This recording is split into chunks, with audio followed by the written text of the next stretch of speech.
Hi friends, Mangudi சமையல் நான் இன்றைக்கி என்ன செஞ்சு காட்ட போகிறேன்னா சைவ கோலா உருண்டை. இதுக்கு தேவையான பொருட்கள்: ஒரு சுண்டு துவரம்பருப்பு.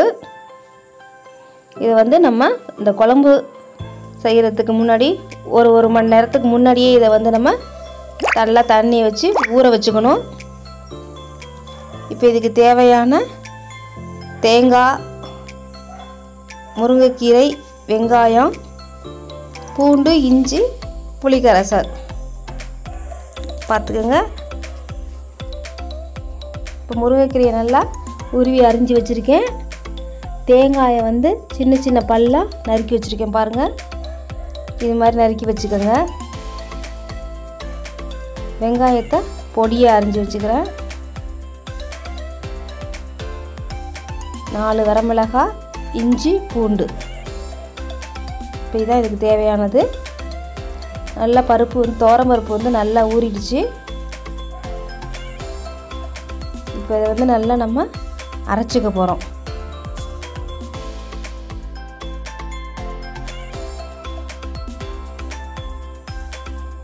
இப்போ இந்த மிளகாயை 4 போட்டுக்கிறோம் நம்ம.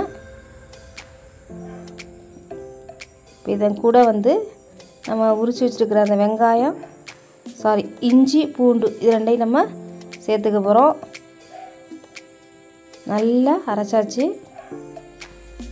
இப்போ இதை மாற்றிக்குவோம். என்கிட்ட சின்ன ஜாராக இருக்கிறதுனால இதை நான் 2 தடவையாக போட்டு எடுத்துக்கிறேன். 2 தடவையாக போட்டு எடுத்ததுனால நான் நல்லா பிசைஞ்சிக்கிறேன். இப்போ நம்ம நறுக்கி வச்சுருக்கிற சின்ன வெங்காயத்தை கொஞ்சோண்டு குழம்புக்கு வதக்கிறதுக்கு போக பாக்கியை நான் இதோட சேர்த்துட்டேன். அதே மாதிரி தேங்காய் பொடி பொடியாக நறுக்கி வச்சுருக்கிறதையும் இதில் நான் சேர்த்துருக்கேன். முருங்கைக்கீரை, இந்த கீரை நம்ம எதுக்கு சேர்க்குறோம்னா, நம்ம அதை உருண்டையாக நல்லா உருட்டும் போது நல்லா ஈஸியாக நல்லா ஒன்றோட சார்ந்து நல்லா உதிராமல் இருக்கும். கொஞ்சோண்டு பருப்பை நான் மிச்சம் வச்சுருக்கிறேன், அரைச்ச விழுத. அதன் கூட ஒரு 2 துண்டு தேங்காயை போட்டு நம்ம அரைக்க போகிறோம். இப்போ முருங்கைக்கீரை, வரமிளகாய் அரைச்சிருக்கிறேன், முருங்கைக்கீரை போட்டிருக்கேன், இஞ்சி, பூண்டு, தேங்காய் எல்லாத்தையும் ஒன்று சேர்த்தாச்சு. இதன் கூட உங்களுக்கு தேவையான அளவு உப்பு சேர்த்துக்கோங்க.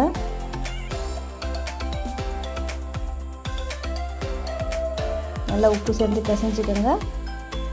இது டேஸ்ட் பார்த்துக்கோங்க. இப்போ இந்த தேங்காவையும் கொஞ்சம் பருப்பையும் அரைச்சி வச்சுட்டேன்.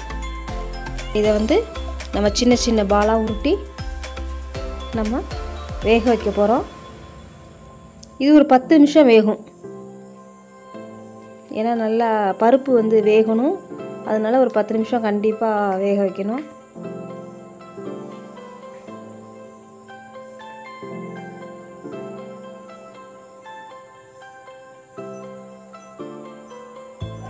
இப்போ இதே எல்லாம் ரெடி ஆகிட்டு கொஞ்சம் கொஞ்சமாக முடிஞ்சிட்டு வேலை.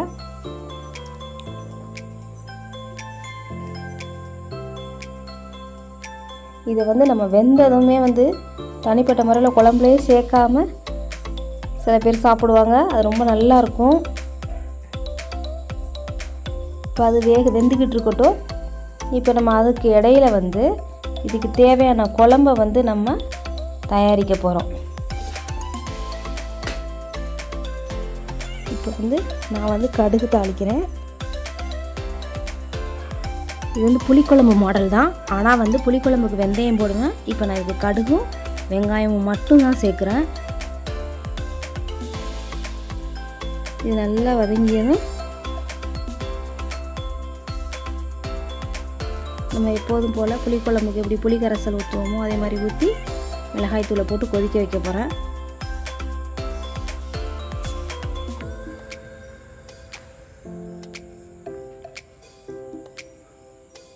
நார்மலாக நீங்கள் எந்த குழம்பு எப்படி பண்ணுவீங்களோ அதே மாதிரி தான் இந்த உருண்டை குழம்பும் நீங்கள் அதுக்கு தயாரிக்கணும். இதுக்கு தேவையில்லாத மற்றபடி வேறு எந்த ஒரு இதுவும் கிடையாது.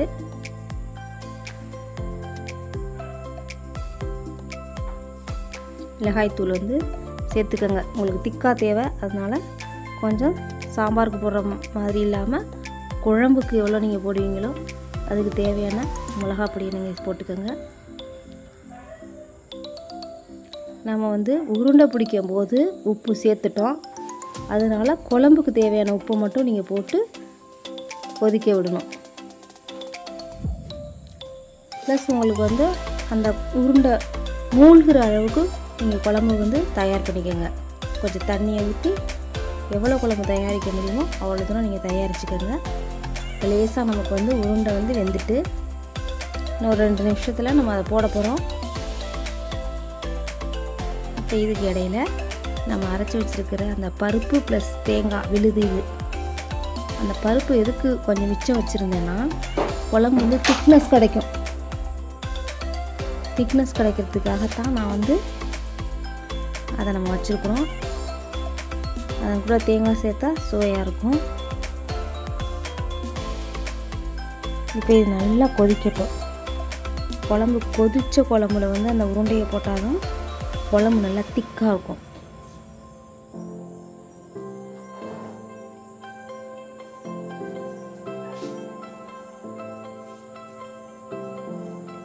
இது எப்படியும் ஒரு 12 நிமிஷம் நல்லா ஆகும், கூடவே ஆகும். நல்லா கொதிக்கட்டும்.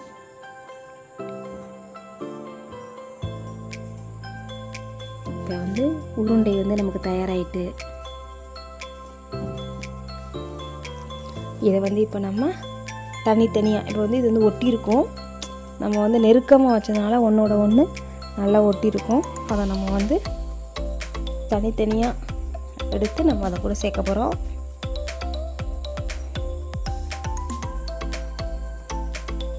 சுட சுட போடணுன்றது கிடையாது. நம்ம வந்து வீடியோக்காக நான் உடனே செய்கிறதுனால நான் போடுற மாதிரி இருக்குது. நீங்கள் வந்து இது முன்னாடியே தயாரித்து லேசாக ஆற வச்சு கூட நீங்கள் இந்த குழம்புல சேர்க்கலாம்.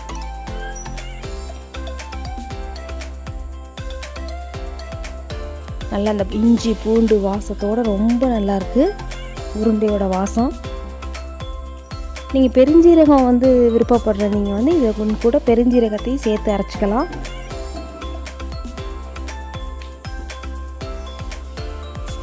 முருங்கைக்கீரை வந்து போடாமலும் பண்ணலாம் இந்த உருண்டை. முருங்கைக்கீரை வந்து ஆப்ஷன் தான், உங்களுக்கு இஷ்டம் இருந்தால் போட்டுக்கோங்க. இப்போ வந்து 2 பேர் இருக்கிற வீட்டிலலாம் முருங்கைக்கீரை வந்து தேவை கிடையாது. குழம்பு நம்ம வந்து கொஞ்சம் தானே குழம்பு, ஒரு 5 உருண்டை 7 உருண்டை தான். இப்போ 4-5 பேர் இருக்கிற வீட்டுக்கு வந்து இவ்வளோ உருண்டை தேவைப்படும்.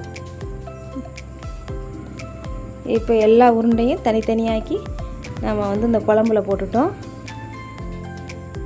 இது ஒரு 4 நிமிஷம் போதும். ஏன்னா வந்து நம்ம உருண்டையில் ஏற்கனவே உப்பு போட்டுட்டோம், குழம்புலையும் உப்பு போட்டுட்டோம். 2 சேர்ந்து கலந்தால் போதும். நீங்கள் செஞ்சு பாருங்கள். இந்த வீடியோ உங்களுக்கு பிடிச்சிருந்துச்சுன்னா லைக் பண்ணுங்கள், கமெண்ட் பண்ணுங்கள், ஷேர் பண்ணுங்கள். மறக்காமல் சப்ஸ்கிரைப் பண்ணுங்கள்.